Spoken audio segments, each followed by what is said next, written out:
সিঁথিরাঙা সিঁদুরে লজ্জাবস্ত্রে মুখ ঢেকেছেন প্রিয়াঙ্কা। গত শীতে আশীর্বাদ, বাগদান এবং আইনি বিয়ে সেরেছিলেন অভিনেতা শুভ্রজিতের সঙ্গে প্রিয়াঙ্কা।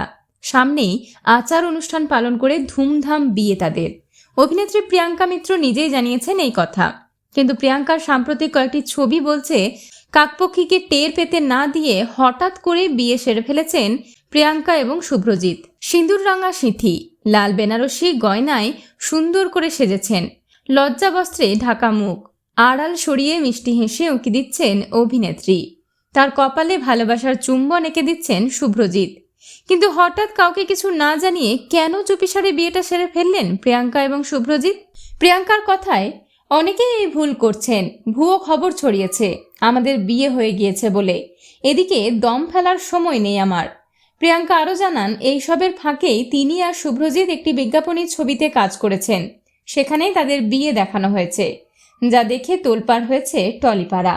তিনি এও যোগ করেন, যতই আইনি বিয়ে সেরে ফেলুন না কেন, শুটিংয়ে কিন্তু সত্যিকারের সিঁদুর ব্যবহার করেননি তারা।